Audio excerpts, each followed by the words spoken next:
Hello friends, मग आपला हा आजचा 5वा लेक्चर. 4 लेक्चरवरती आपण एक पहिली व्हॉट्सअपच्या थ्रू टेस्ट पण संपवलेली आहे म्हणायला हरकत नाही. भरपूर विद्यार्थ्यांनी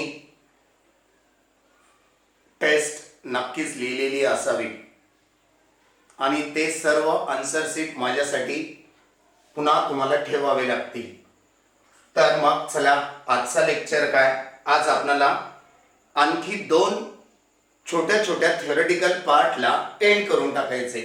ऍक्च्युली हा पार्ट एकच आहे, is a only one, but it evaluate 2 types. Which one? Section formula. Section formula actually हे 10th ला नेमका एक पार्ट याचा झालेला होता. याच्यामध्ये 2 पार्ट आहेत. कोणकोणते? सेक्शन फॉर्म्युल्यामध्ये एक इंटरनल सेक्शन फॉर्म्युला आणि दुसरा एक्सटर्नल सेक्शन फॉर्म्युला. नाव पण लिहून द्यायलो मी, इंटरनल सेक्शन फॉर्म्युला आणि दुसरा एक्सटर्नल सेक्शन फॉर्म्युला. हे 2 फॉर्म आहेत. म्हणजे हे काय आहे नेमकं? सेक्शन सेक्शन सेक्शन करणं, डिवाइड करणं, डिव्हिजन करणं, पार्ट्स बनवणं. एखाद्या सेगमेंटचे हे सेगमेंट झाली किंवा एखाद्या लाईनचे ही लाईन झाली, किंवा लाईन पण नाही घेणार आणि सेगमेंट पण नाही घेणार. एखाद्या व्हेक्टरचे 2 तुकडे करणं, 2 डिव्हिजन करणं, 2 सेक्शन बनवणं. कुणामुळे बनतील? समजा या ठिकाणी आपण जर ए बी असं कन्सिडर केलं, ए बी असं कन्सिडर केलं, ह्या ए बी चे 2 तुकडे मी इथं एक पॉइंट घेऊन बनवतो. आर मुळे 2 तुकडे बनायलेत, एक ए आर आणि एक पार्ट आर बी. राईट? लक्षात येते? याला म्हणतो आपण R divides A B. R bisect A B. ना बायसेक्ट नाही म्हणता येणार, बायसेक्ट, ट्रायसेक्ट हे शब्दाशी रचना जर तयार करायची म्हणला तर आपल्याला 2 डायमेन्शनल मध्ये परत एंट्री करावी लागेल. म्हणून असंच म्हणावं लागेल, आर डिवाइड्स ए बी. जर समजा हा आर असा राहून डिवाइड करत असेल तर याला इंटरनल डिव्हिजन म्हणतात. हे इंटरनल डिव्हिजन आहे. आता एक्सटर्नल डिव्हिजन काय आहे?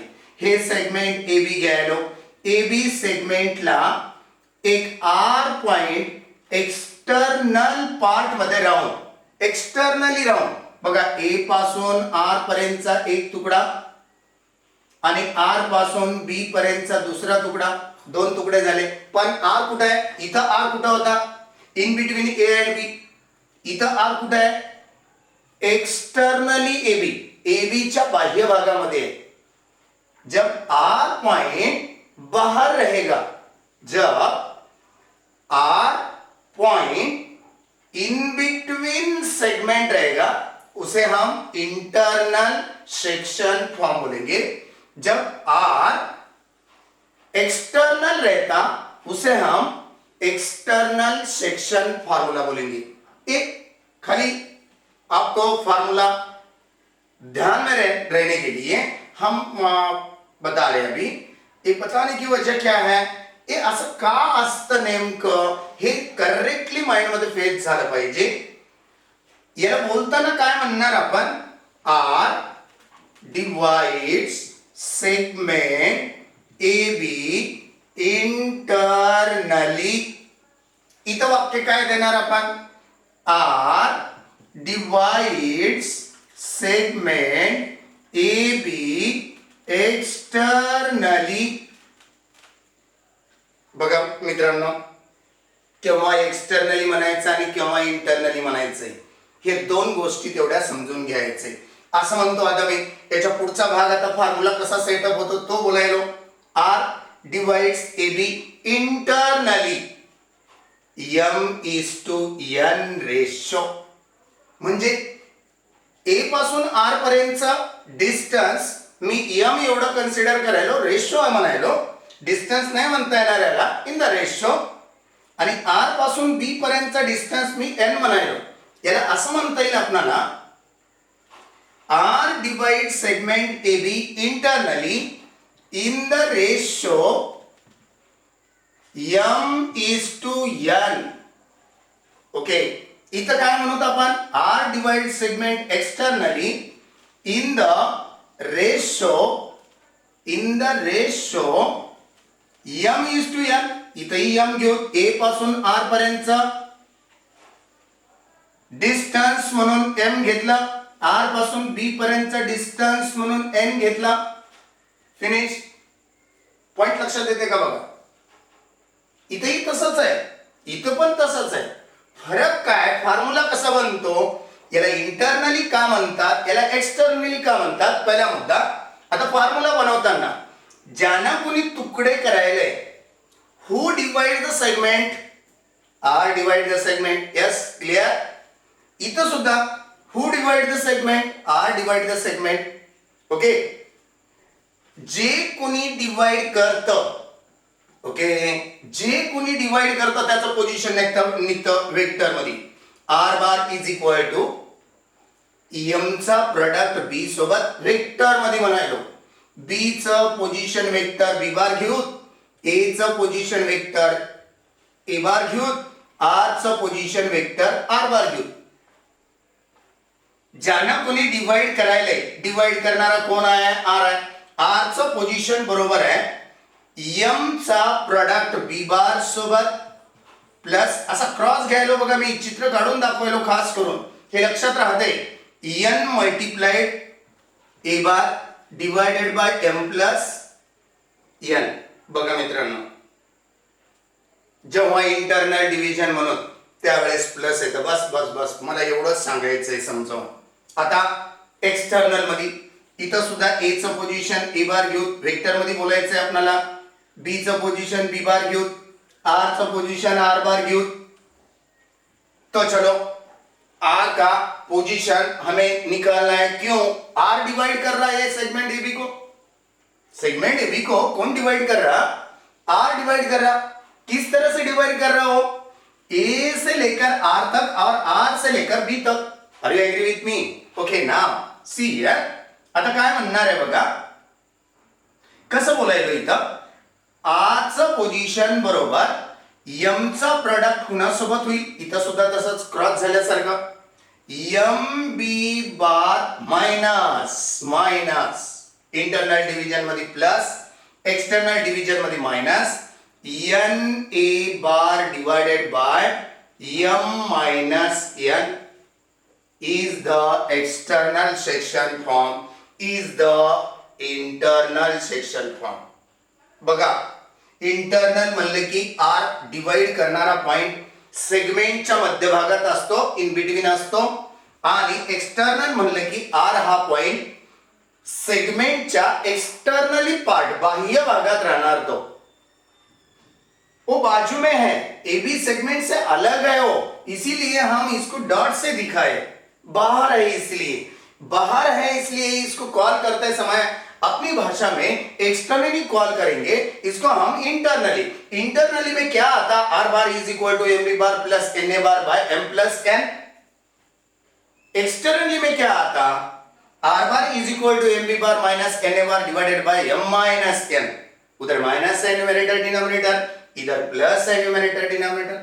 तो चलो अब क्या करना चाहिए. हा, दुसरी एक महत्वाची गोष्ट, हा पार्ट मागच्या कुठल्या बेस्ड नाही भागावर. म्हणून मी आज असं नाही म्हणणार मागचा लेक्चर बघायला पाहिजे, पण याचे न्यूमेरिकल ज्या वेळेस मी स्टार्ट करल त्यावेळेस लेक्चर नंबर 5 तुम्हाला बघणं मस्ट बी आहे. पुन्हा बघून येत जा. स्टार्ट करण्याच्या बिफोरला सांगणार, lecture number 5 is a must. इथं तुम्हाला आवश्यक आहे असं कन्फर्म करणार. हा पार्ट आला कसा, थिअरॉटिकली प्रूफ बघून घेणार आपण आज. आज आपले दोन्ही पण प्रूफ संपले पाहिजेत. परीक्षेला आलेल्या स्टेटमेंट चला मिठो काही याच्यामध्ये तुम्हाला असं बाजूला का थांबतो मी, तुम्हाला ते लिहिणं पॉज करून लिहिता आलं पाहिजे, बार बार बघता आलं पाहिजे आणि पुन्हा पुन्हा हे बघण्यासाठी तुमच्या वहीमध्ये फक्त लिखाण प्रॅक्टिस तेवढी ठेवा. तुमच्याकडे असणाऱ्या मोबाईल मध्ये हे माझे लेक्चर्स पुन्हा पुन्हा बघायला व्ह्यू करायला तुम्हाला खूप फायद्याचे ठरतील. हा हे बेनिफिशियल आहे म्हणून थोडस बाजूला थांबतो की जेणेकरून जर मी थोडस असं समोर आलो तर तुम्हाला लिहायला अडचण जाते, म्हणून थोडं बाजूला थांबतोय. बाजूला थांबलं म्हणजे प्रत्येक भाग तुम्हाला क्लियर होईल. यस क्लियर नाउ मिटा दो अभी. ओके तो चलो अभी section formula proof. Section formula कितने टाइप्स में हम पढ़ाई करें? अभी 2 टाइप्स में, 2 टाइप्स में पढ़ाई करें. एक है इंटरनल और एक दूसरा कौन सा है? एक्सटर्नल. चलो इंटरनल में क्या है, प्रूफ कैसे लिखेंगे? Internal section formula. Internal section formula क्या है? आप सब बच्चों को, मेरे प्यारे प्यारे स्टूडेंट्स को नोन हुआ. क्या नोन हुआ? Internal section formula. अब इसका स्टेटमेंट आ गया एग्जाम में तो किस तरह से आने वाला है? स्टेटमेंट क्या है? स्टेटमेंट हम यहां पे लिखेंगे अभी. स्टेटमेंट, स्टेटमेंट काय का स्टेटमेंट है? एक कशाचं स्टेटमेंट द्यायला लागलो? Which one is the statement about first one theoretical part from the section formula, that is the internal division. Okay, now internal division section फॉर्म्युल्याचं स्टेटमेंट आहे. म्हणजे स्टेटमेंट येणारा क्वेश्चन परीक्षेला काय येतं? If A of A bar and b of b bar are the 2 points in the space. Space म्हणजे कुठल्या तरी जागेवर पडलेले 2 पॉइंट. इथे एक पॉइंट पडलेला आहे, इथे एक पॉइंट पडलेला आहे. हे 2 पॉइंट याला ए म्हणणार, याला बी म्हणणार. ओके हे मी जॉईंट करणार, स्ट्रेट लाईन मारणार. हा स्ट्रेट लाईन मारली मी, ए बी सेगमेंट. ओके आता I R of R bar is the point on AB. AB ला सेगमेंट बनवलं बघा. आता AB ला जोडून लिहिलो बघा. AB वर आहे, AB वर आहे. R of R bar is the point on AB which divides internally in the ratio m:n.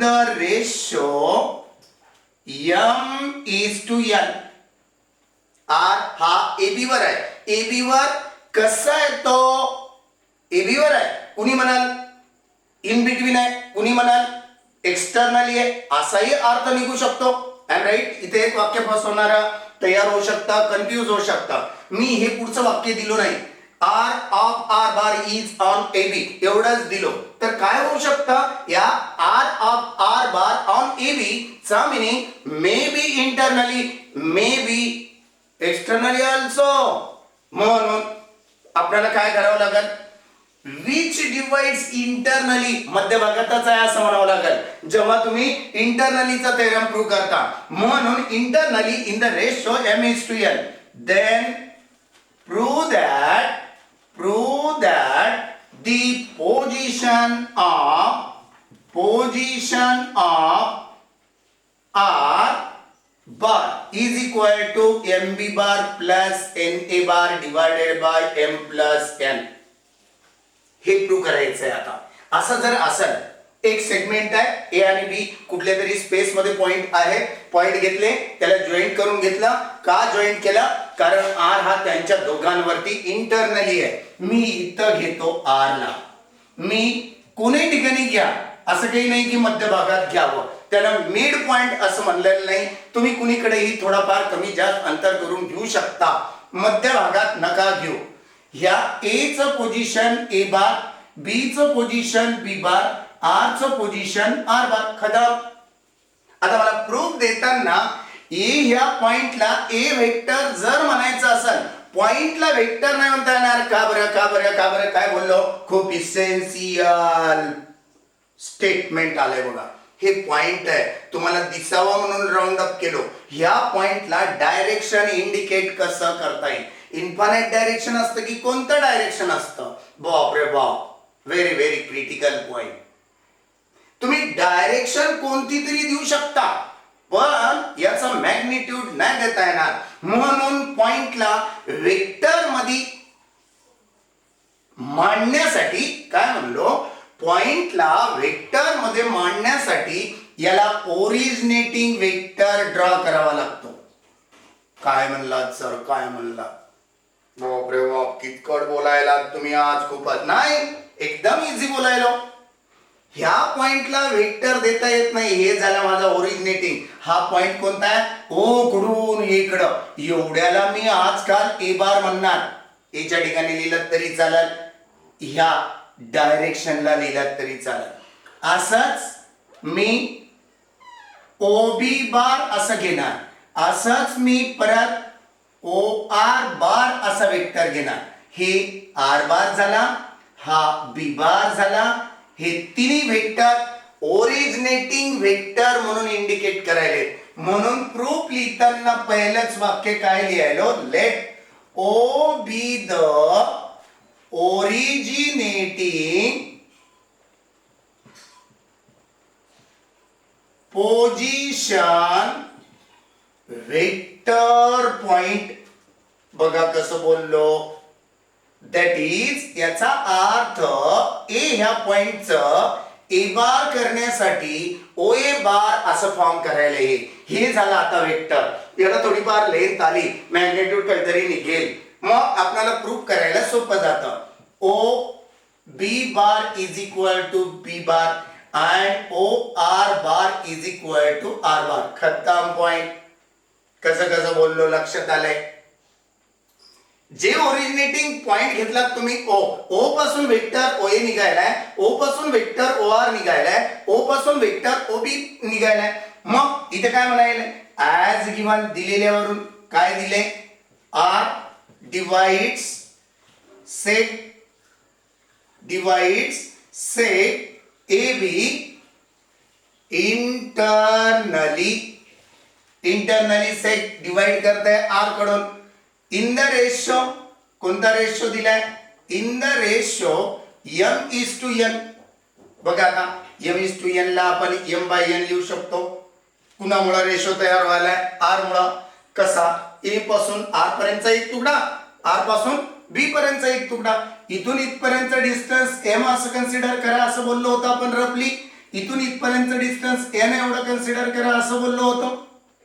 म्हणून A R divided by R B. मित्रांनो, इथं लिहिताना तुम्ही वेक्टर इंडिकेट करू नका. बार नाही लिहिलो मी. का नाही लिहायचं? रेशो लिहिला म्हणजे तो कॉन्स्टंट आहे असा अर्थ होतो. आता मला याच्या नेक्स्ट वन स्टेप मध्ये कॅल्क्युलेशन दाखवायचंय. क्रॉस प्रॉडक्ट होईल n चा ए आर सोबत आणि m चा क्रॉस प्रॉडक्ट आर बी सोबत. याला मात्र आता वेक्टर. सर वरच्या स्टेप मध्ये वेक्टर नाही, खाली कसं आलं? इथं कॅल्क्युलेशन दाखवायचंय, ऑपरेशन करायचंय. हा रेशो आहे म्हणजे तो कॉन्स्टंट मध्ये असतो, इंडिकेशन दाखवत नाही. रेशो मध्ये जेव्हा तुम्हाला काही कॅल्क्युलेट करून दाखवायचंय त्यावेळेस रेशो दाखवा. चला n ला n. आता एखादा वेक्टर माहित नाही, मागे एकदा बोललो होतो. हा एक वेक्टर आहे, p आणि q पॉइंट दिले तिथं. मला वेक्टर pq पाहिजे. कोणाचीच व्हॅल्यू माहित नाही, पोझिशन माहित नाही. सेकंड मायनस फर्स्ट असं बोललो होतं आपण, आठवतंय? Second minus first. सेकंडला कोण आहे? क्यू. क्यू हा पोझिशन वेक्टर मध्ये आधी येईल आणि फर्स्ट येते नंतर जाईल. तसं इथं ए आर बार त्याची व्हॅल्यू कोणाची माहित नाही. सेकंड मायनस फर्स्ट करू. इथं m ला m, इथेही सेकंड मायनस फर्स्ट करू. n नी मल्टिप्लाय करा. N R bar minus N A bar is equal to M B bar minus M R bar. Clear आहे का बघा आता. हे मायनस मधला पार्ट इकडे आणतो, इकडला मायनस मधला पार्ट तिकडे नेतो. This one left hand side negative transfer to the right hand side. That one right hand negative terms transferred towards the left hand side. अरे एग्री विथ मी, समझ में आ रही है बात. हम क्या बता रहे हैं अभी, ये जो माइनस का टर्म है एक साइड चेंज कर देंगे. माइनस के टर्म को माइनस एम आर बार इधर आने की वजह से वो क्या होता, प्लस हो जाता. और M B bar plus A minus N A bar next one side को ट्रांसफर कर रहे हैं अभी, एन ए बार प्लस में हो जाता. खत्म. R R from left hand side we में टेकिंग एज कॉमन फैक्टर. यहाँ पे एन प्लस एम लिखो या एम प्लस एन लिखो. प्लस में है कुछ नहीं होता. कई बच्चे कंफ्यूज हो जाते हैं, यहाँ पे एम लिखना था सर, यहाँ पे एन लिखना था सर. नहीं, वैसा कुछ नहीं है, माइनस नहीं है वहां पे. M B bar plus N A bar. चलो ब्रैकेट मल्टीप्लाइड फॉर्म में है आर बार के साथ, उधर डाल दो नेक्स्ट वन साइड की तरफ. M B bar plus N A bar divided by M plus N and hence proved. Hence proved. 3 mark पक्के हो गए अपने. सर आजकाल हिंदी बोलायला तुम्ही. मुलांनो मित्रांनो तुम्हाला एक सांगतो, पुढे जाऊन तुम्हाला कुठेतरी इंग्लिश आणि हिंदीला बेस करायचंय. हळूहळू आपली भाषा बदलावी लागेल, पण एकदम नाही बदलायचंय. कारण भरपूर ठिकाणी 2-3 ठिकाणी बॅचेस मराठी प्युअर मराठी आहेत. त्यामुळे मराठी पण हळूहळू कमी करावं लागेल. आता सर्रासपणे असं नाही, 12th चे मुलं माझे हिंदी इंग्लिश सहजरित्या कॅच करू शकतात, पण हळूहळू बदलता येईल, एकदम नाही बदलता येणार. तर बघा आता इंटरनल सेक्शन फॉर्म आपला एंड झाला. घेऊ आता नेक्स्ट वन. एक्सटर्नल सेक्शन फॉर्म्युल्यात फक्त डायग्राम बदलणार. एवढा भाग 3 मार्काला. एकदम इझी वाटतं ना. कसं आहे, ठीक आहे. तर मित्रांनो हे मिटवायलो. आता बघा मी इंटरनलच्या ऐवजी इथे हेडिंग टाकणार आता एक्सटर्नल सेक्शन फॉर्म्युला. काय म्हणते एक्सटर्नल सेक्शन फॉर्म्युला? नुसता सोपा आहे. इंटरनल झालेला असल्यामुळं तुम्हाला एक्सटर्नल अतिशय इझी वाटणार. एक्सटर्नल सेक्शन फॉर्म्युला ही फिगर बदलून टाकून एक्सटर्नल मध्ये डिवाइड करणारा पॉइंट कुठल्या तरी एका बाजूला जातो. ए बी सेगमेंट मी आर हा पॉइंट थोडा डॉट डॉट काढून इथं घेतो. याला ओरिजिनेटिंग वेक्टर ओ पॉइंट देऊ, बी ला पण ओ पॉइंट, आर ला पण ओ पॉइंट. ओके, या ठिकाणाहून हे वेक्टर्स आमचे तयार व्हायला लागलेत, ओरिजिनेट व्हायला लागलेत. याला ए बार असं म्हणून, ओ ए बारला ओ बी बारला बी बार असं म्हणून, ओ आर बारला आर बार असं म्हणून. ए पासून ते आर पर्यंतचं डिस्टन्स आम्ही आता काय घेणार, एम, आणि बी पासून ते आर पर्यंतचं डिस्टन्स काय घेणार, एन. दिसतंय ना. तर बघा प्रूफ मध्ये लिहिताना let O be the originating vector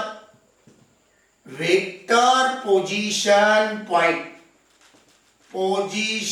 point म्हणून डायरेक्ट काय लिहू शकता तुम्ही, O A bar is equal to A bar, O B bar is equal to B bar and O R bar is equal to R bar as given. काय दिले आता इथं, हे स्टेटमेंट कसं येईल परीक्षेला, हेच सगळं काय राहील ॲज इट इज राहील. If A of A bar B of B bar are the 2 points in the space and r of r bar is the point on the AB, which, हेच वाक्य, which divides externally in the ratio m is to n, then prove that the position of r bar is equal to mb bar minus na bar divided by m minus n. Statement खतम. Statement संपलं. त्याचं त्याला statement लिहायचंय, याचं याला statement. हे question म्हणून येणार तुम्हाला. As given R divides seg A B externally. कळालं? हे एक्सटर्नली मध्ये डिवाइड करते इन द रेशो m:n. बघा आता मग तुकडे m:n एवढे होत असतील, तुकडे m कुणाचा आहे? AR चा. मग रेशो लिहायलो AR डिवायडेड बाय खालचा डिनॉमिनेटरचा भाग BR एवढा, m/n ला m/n. कदा तिथं काय बदल होता आणि इथं काय? फक्त तिथं एक्सटर्नली, इथं एक्सटर्नली आणि तिथं इंटरनली एवढाच बदल आहे. याला क्रॉस प्रॉडक्ट करून n मल्टिप्लाइड AR बार घ्यावं लागेल. कॅल्क्युलेशन वेक्टर पद्धतीने आहे. m मल्टिप्लाइड BR बार घ्यावं लागेल. परत n ला n सेकंड मायनस फर्स्ट करून r minus a bar is equal to m ला m r bar minus b bar n नी ब्रॅकेटला मल्टिप्लाय करू. यस, कळतंय ना? n r bar minus n a bar is equal to m r bar minus m b bar. कुणाला transfer करणार? पहिल्या theorem मध्ये मी minus च्याला transfer केलं होतं. आता मी काय करणार? हा जो पॉइंट आहे तो पॉइंट कुण्या उद्देशानं घेतलाय, कसा घेतलाय, तो मुद्दा तुमच्या डोक्यात आला पाहिजे. आता बघा, मी या ठिकाणचा जो पॉइंट आहे तो पॉइंट कसा बदलतो. हे मायनसचा भाग तिकडे नेणार आणि इकडला प्लसचा भाग इकडे आणणार. काय बोललो? काय उलट आहे? उलट. पहिल्या थेरम पेक्षा उलट आहे. सगळं कळायला लागेल तुम्हाला.